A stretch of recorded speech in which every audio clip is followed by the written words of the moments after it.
Graça e paz, peregrinos! Tudo bem com vocês? Sejam bem-vindos a mais um Papo Reto e hoje nós iremos falar um pouco sobre chamado e vocação. E aí, você já descobriu a sua vocação? Temos uma pessoa muito especial nessa quinta edição para esclarecer todas as nossas dúvidas relacionadas a esse tema. Esse cara que é pastor, pai de família, escritor, youtuber e por aí vai. É com grande alegria que eu recebo aqui no Papo Reto Pastor Rodrigo Moraes. Tudo bem contigo, meu amigo? Seja bem-vindo ao Papo Reto. Fala, meu irmão! Como é que você tá? Tudo bom? Espero que esteja tudo certo com você e que alegria enorme estar aqui com você, estar aqui com a galera que está acompanhando a gente. Sejam todos bem-vindos. Eu espero poder contribuir de alguma forma com esse papo. E sem perder tempo, bora para a conversa? Vamos lá? Amém, pastor. Que honra recebê-lo aqui.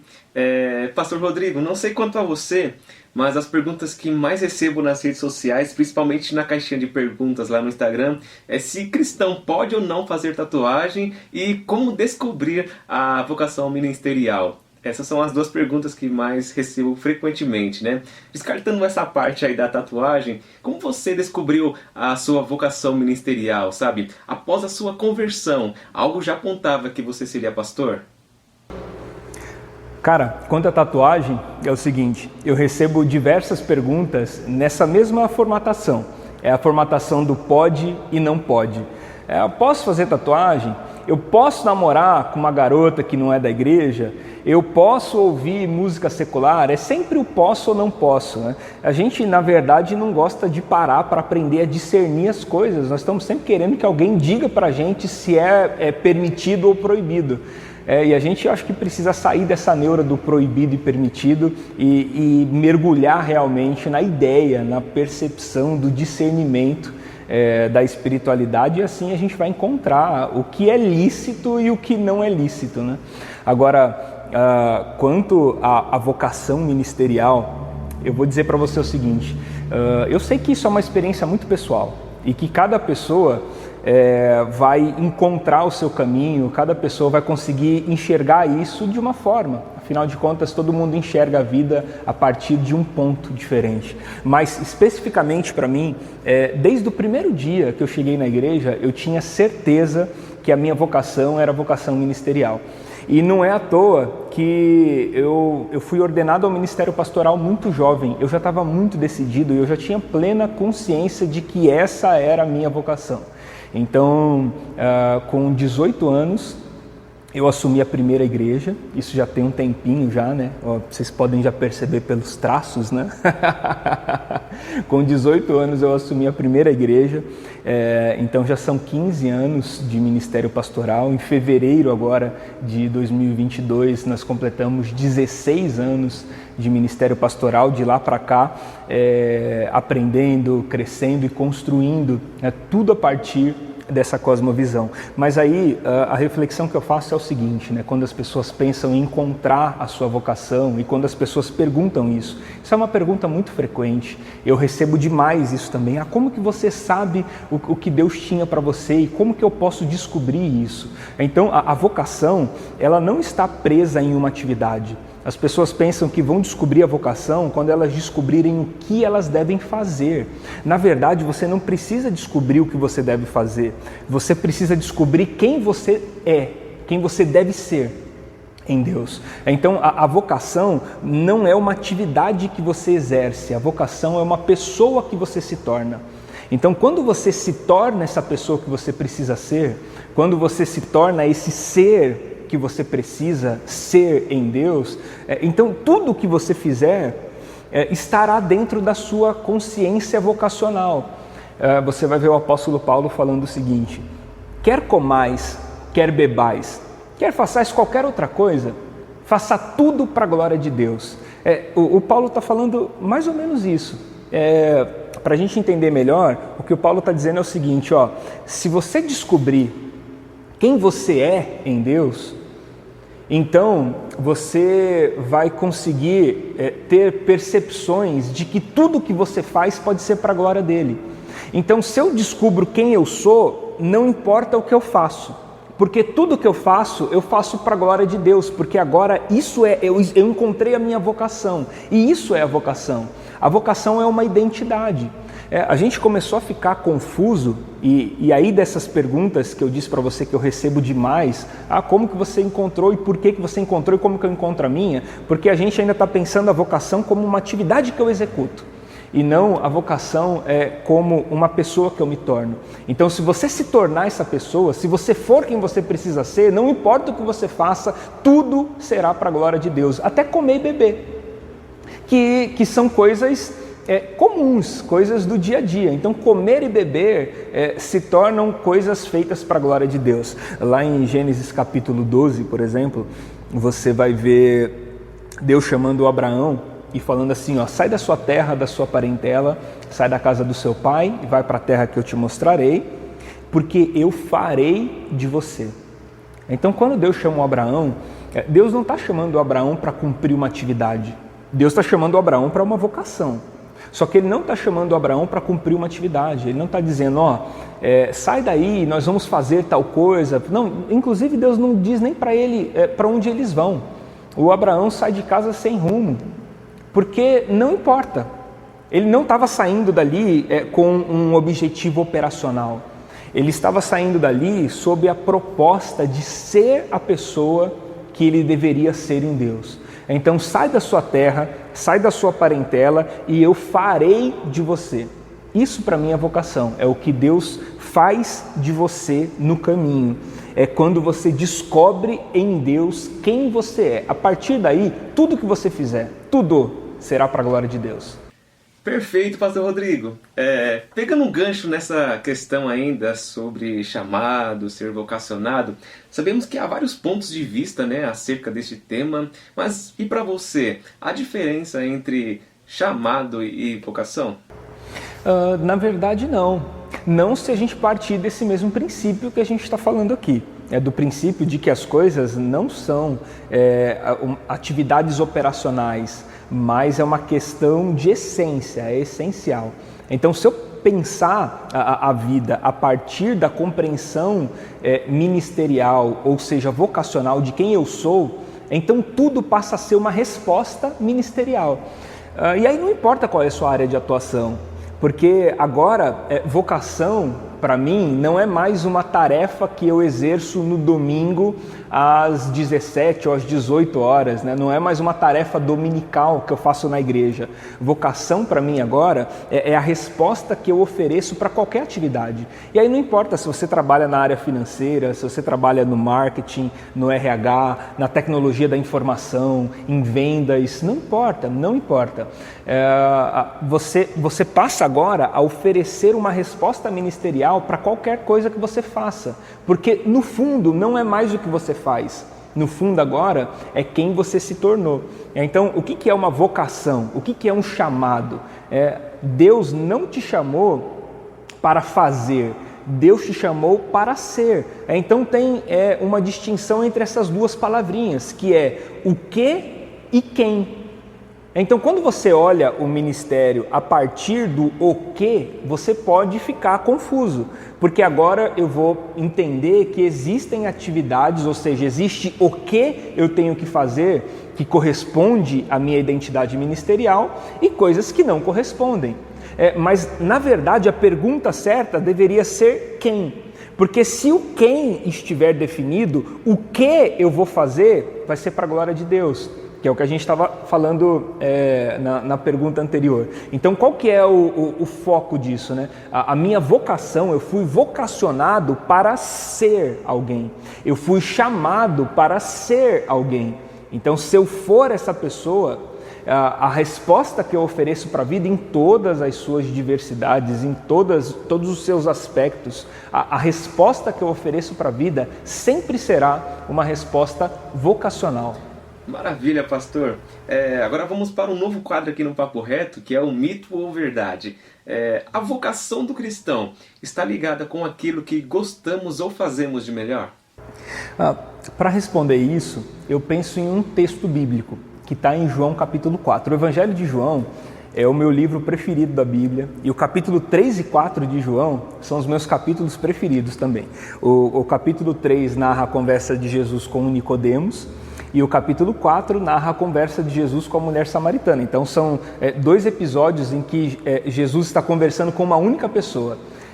A partir dali, nós vamos ter referências de congressos, simpósios, de eventos que nós fazemos para multidões, mas Jesus estava conversando com uma pessoa. Então você vai ter como resposta disso João 3,16, que Deus amou o mundo de tal maneira, aquela coisa maravilhosa. E você vai ter a resposta de Jesus, né, de João capítulo 4, versículo 23 e 24, Jesus dizendo para aquela mulher que a hora vem, a hora é chegada em que os verdadeiros adoradores adorarão ao Pai em espírito e em verdade. Então ele gera, da conversa de uma única pessoa, ele gera uma resposta que a gente usa hoje numa diversidade incrível e gigantesca, né? Então, como que começa esse capítulo 4 de João? Começa com Jesus dizendo assim, Jesus tinha que sair da Judéia e ir para Galileia. Mas para isso era necessário passar por Samaria. E é engraçado porque, embora fosse necessário, não era obrigatório. Existiam outras opções. Por exemplo, os judeus, quando eles queriam fazer esse trajeto que Jesus ia fazer da Judéia para Galileia, ao invés de passar por Samaria, que é a cidade que divide essas duas, eles davam a volta pelo Jordão. Isso acrescentava alguns dias a mais na sua jornada, mas fazia com que eles não tivessem o desprazer de passar por Samaria, pelo problema que eles tinham ali. Só que Jesus faz questão de deixar isso claro. Ele diz o seguinte, eu vou sair da Judéia e ir para Galileia. É necessário que eu passe por Samaria. Então é uma coisa que a gente precisa pensar. Não era obrigatório, mas era necessário. Então Jesus decidiu enxergar a sua trajetória ministerial não pelo que era conveniente. Ele decidiu enxergar a sua trajetória ministerial a partir da sua responsabilidade, a partir do que é necessário. Então, a gente não discute atividade para saber se aquilo é conveniente ou não. Entende? A gente, na verdade, entende qual é a necessidade, o que é necessário, o que corresponde à minha responsabilidade. E se for correspondente à responsabilidade, não importa que não seja conveniente, porque eu não estou pautando a minha trajetória ministerial pela conveniência, mas por aquilo que é necessário. Então, que tipo de atividade? Bom, qualquer uma. O que precisa? O que é necessário fazer? Ainda que não me seja conveniente, mas o que é necessário? Se for necessário, conta comigo. Pastor Rodrigo, percebo que nesta era da informação, muitos cristãos são movidos por aquilo que está dando certo, sabe? Trocamos de identidade a cada vez que um influencer surge no momento. Afinal, se deu certo com tal pessoa, se eu seguir todos os passos, também funcionará comigo, sabe? Essa é a visão de muitos. Sobre essa questão de identidade, quais são os riscos de nós vivermos algo para o qual não fomos vocacionados? Boa pergunta, boa pergunta. E vem sempre assim, muito dentro do que a gente já vem construindo aqui como conversa. Nós nos confundimos com a nossa identidade porque nós não conhecemos a nossa identidade. Quando eu não sei quem eu sou, eu corro um grande risco de tentar ser quem você é. Então a vida das pessoas não me influencia mais a encontrar a minha identidade, mas a vida das pessoas me leva agora a querer ser como elas são. Então eu não estou aqui para ser como você e nem para fazer você ser como eu, mas eu estou aqui para inspirar você para que você seja quem você deve ser. Porque existe uma identidade definida sua em Deus. Deus sabe exatamente quem você tem que ser e você em Deus consegue descobrir isso também. Então, essa confusão de identidade, ela está exatamente relacionada à nossa falta de compreensão de quem em Deus nós somos. Eu falei para você que eu tenho 2 capítulos preferidos na Bíblia, que é João capítulo 3 e João capítulo 4. Nós falamos do João capítulo 4 na pergunta anterior e agora eu quero falar do Evangelho de João capítulo 3, que me empolga demais também esse texto. É a narrativa da história, da conversa de Jesus com o Nicodemos. E o Nicodemos é um homem da lei, ele faz parte do Sinédrio, é um religioso muito conhecido na sua época. E ele vai conversar com Jesus durante a noite. E existem algumas teorias do porquê que ele foi falar com Jesus durante a noite. A mais conhecida delas é ele sendo um homem da lei, né? um pertencente do Sinédrio, que é um sistema de governo daquele povo. Ele não poderia ser visto com Jesus, que tinha uma fama de agitador de multidões, né? Então, eu não sei qual é a razão que levou Nicodemos a conversar com Jesus à noite. E na verdade nem importa a razão, o importante é o teor da sua pergunta, porque a dúvida do Nicodemos é a dúvida de muita gente. Ele quer saber o seguinte, ele fala: Senhor, como que eu faço para entrar no reino dos céus? Como que eu faço para entrar no reino dos céus? Outra vez, olha a ideia do Nicodemos. A compreensão que ele tem é o seguinte: o que eu posso fazer para chegar lá? O que eu posso fazer? Como que eu faço para entrar no reino dos céus? Ele está esperando uma resposta de repente objetiva, uma receita de bolo, sabe? Um passo a passo. Nicodemos, se você quiser entrar no reino do céu, faz o seguinte: levanta de madrugada, ora, depois pela manhã faz um jejum, à tarde você faz orações e à noite você canta louvores, né? Ele estava esperando de repente uma resposta objetiva. Só que Jesus olha para ele e diz assim: Nicodemos, se você quiser saber a respeito do reino dos céus, você precisa nascer de novo. Você precisa nascer da água e do Espírito, é necessário um novo nascimento. E o Nicodemos, ainda preso nessa mente operacional de que ele tem que fazer alguma coisa, ele ainda vai dizer: mas como que eu posso, sendo já velho, já adulto, nascer de novo? Por um acaso eu vou voltar para o ventre da minha mãe? É uma pergunta de quem tem uma mentalidade operacional, de quem acha que ele precisa fazer alguma coisa. E na verdade o que ele precisa fazer é nascer de novo. Essa é a resposta de Jesus. Nicodemos, se você quiser compreender a realidade do reino de Deus, se você quiser compreender esse mistério, é necessário um novo nascimento, ou seja, é necessário uma nova compreensão, é necessário uma nova vida. Então não é uma nova atividade, é uma nova vida. Quando Nicodemos pergunta onde fica o reino de Deus, é muito provável que ele estivesse esperando um endereço. Como se o reino de Deus tivesse uma geolocalização, como se tivesse um lugar específico, uma cidade, um estado, um país, um continente que se chamasse reino de Deus. Eu imagino que o Nicodemos está perguntando para ele assim: Jesus, qual é o trem que eu pego para chegar no reino de Deus? Qual é o ônibus que eu pego? Imagina, acho que na cabeça dele era o seguinte: ele ia pegar um trem e aí a mocinha lá ia falar: estação Reino de Deus, desembarque pelo lado direito. Cuidado com o espaço, com o vão entre o trem e a plataforma. Não é isso. Não tem como você ir para o reino de Deus, porque o reino de Deus não é um lugar para onde você vai. O reino de Deus é uma consciência que se estabelece independente do lugar de onde você está. Então, aqui onde eu estou, por exemplo, isso aqui é o reino de Deus. A sua casa é o reino de Deus. O seu trabalho pode ser o reino de Deus. Por quê? O que forma o reino de Deus? É o lugar onde você está? Não, é a consciência que se estabelece a partir do discernimento que você teve. Então a realidade é a realidade do reino de Deus. Por isso que não está nada atrelado ao que nós fazemos ou deixamos de fazer. Não está nada atrelado a uma atividade, a um esforço, ao que eu faço, ao que eu deixo de fazer. Não está nada atrelado a isso. Tudo está relacionado ao discernimento, à compreensão. Então Jesus olha no fundo dos olhos do Nicodemos e diz o seguinte: cara, você precisa nascer de novo. Você precisa de uma nova compreensão, de um novo entendimento. Então isso é a grandeza da nossa relação ministerial, da nossa compreensão ministerial. Ela não está envolvida em nenhuma atividade. Então, para descobrir essa identidade, para viver essa identidade, não é necessário que você faça alguma coisa. É necessário que você sofra o impacto dessa transformação de essência. Pastor Rodrigo, estamos chegando na reta final deste bate-papo abençoado. Gostaria que você deixasse um conselho para aqueles que têm dúvidas a respeito da própria vocação ministerial. Que conselho você daria à nossa geração? Show, boa pergunta. E cara, eu vou te falar, eu respondo essa pergunta com uma frequência muito grande. E a resposta que eu ofereço é sempre a mesma. Se você tem dúvidas a respeito da sua vocação, é porque você tem dúvidas a respeito de si mesmo. É um processo de autoconhecimento. Porque a sua dúvida não é uma dúvida operacional, você não está com dúvida do que você deve fazer.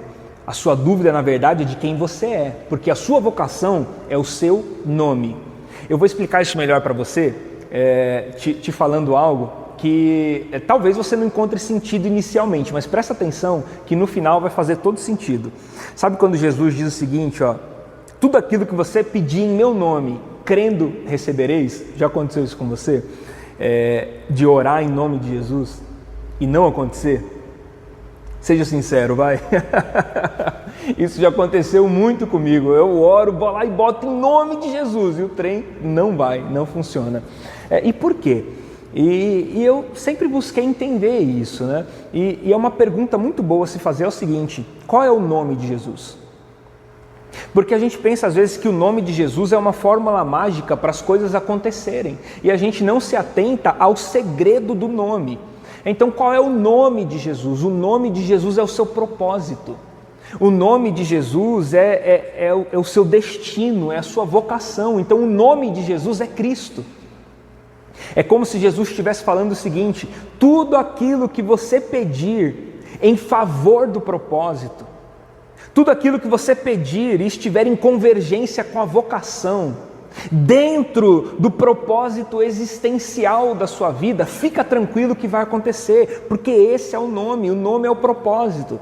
Olha só, quando Deus chama em Ur dos Caldeus o Abrão, Deus muda o nome dele para Abraão. E quando que isso acontece? Quando é revelado para ele o propósito da sua vida. Deus muda também o nome de Jacó, no Vale de Jaboque. Deus muda o nome de Jacó para Israel, que inclusive depois é o que vai dar nome ao país que hoje a gente conhece, né? As 12 tribos de Israel, que a gente tanto fala da teologia veterotestamentária, né? O que são as 12 tribos de Israel? São os 12 filhos do Jacó. Deus mudou o nome de Jacó para Israel. E por quê? Porque o seu propósito naquele instante foi revelado. Então o seu nome é o seu propósito. Deus não me chamou de Rodrigo só para poder me diferenciar de você que chama Lucas. Deus não chamou alguém de João só para diferenciar o outro que se chama José, porque senão seria muito mais inteligente Deus ter colocado na gente número. O Estado, por exemplo, diferencia a gente através de números. Você tem um CPF, um cadastro de pessoa física. É um número que te diferencia das outras pessoas. Agora, por que Deus nos deu um nome ao invés de nos dar um número? Porque o propósito não é só diferenciar uma pessoa da outra. O seu nome guarda a sua vocação. O seu nome guarda o seu propósito. Então tudo aquilo que você pedir e estiver dentro do nome, tudo aquilo que você pedir e estiver dentro do propósito, tudo aquilo que você pedir e estiver em convergência com a vocação, fica tranquilo. Fica tranquilo. É a vocação, esse é o propósito. Então, quando as pessoas têm dúvidas a respeito da vocação, a dúvida é muito mais profunda. Essas pessoas não têm só uma dúvida operacional, é uma dúvida existencial, é um negócio muito mais profundo. Se as pessoas têm dúvida a respeito da sua vocação, é uma dúvida a respeito da sua identidade, é uma dúvida existencial. Porque a dúvida que eu tenho não é o que eu tenho que fazer. A dúvida que eu tenho é quem eu tenho que ser. Quem é a pessoa que eu sou? Qual é a minha identidade? Qual é o meu propósito? Qual é o meu nome? E se você não sabe o seu nome, você vai ter dificuldade para orar. Porque a oração que Deus atende é aquela oração feita em favor do nome, do propósito. Sabe quando você se envolve com algum propósito que Deus colocou no teu coração, colocou diante de você, e você se percebe que não tem condições nenhuma de cumprir aquilo? Não tem condição porque você não tem capacidade, você não tem recurso, você não tem conhecimento, e aquilo está diante de você e precisa ser feito. Aí sabe o que você faz? Você vai lá e ora em nome de Jesus. Ou seja, você vai lá e ora pelo propósito. Deus, eu preciso cumprir. Está aqui, é um propósito, é o nome, é a minha vocação, é o sentido da minha vida. Eu não tenho condições, eu não tenho recurso, eu não consigo viabilizar, eu não tenho conhecimento, eu não tenho força necessária, eu não tenho disposição. Tudo aquilo que você pedir, de acordo com o nome, de acordo com o propósito, pode ficar tranquilo o que acontece. Então essa dúvida é muito mais profunda. É uma dúvida existencial. Pastor Rodrigo, muito obrigado por ter aceito o convite. Que honra recebê-lo aqui no Papo Reto. Creio que muitas pessoas foram abençoadas através deste bate-papo. Foi um tempo muito especial, inspirador. Meu amigo, Deus lhe abençoe poderosamente. Foi uma honra bater esse papo contigo.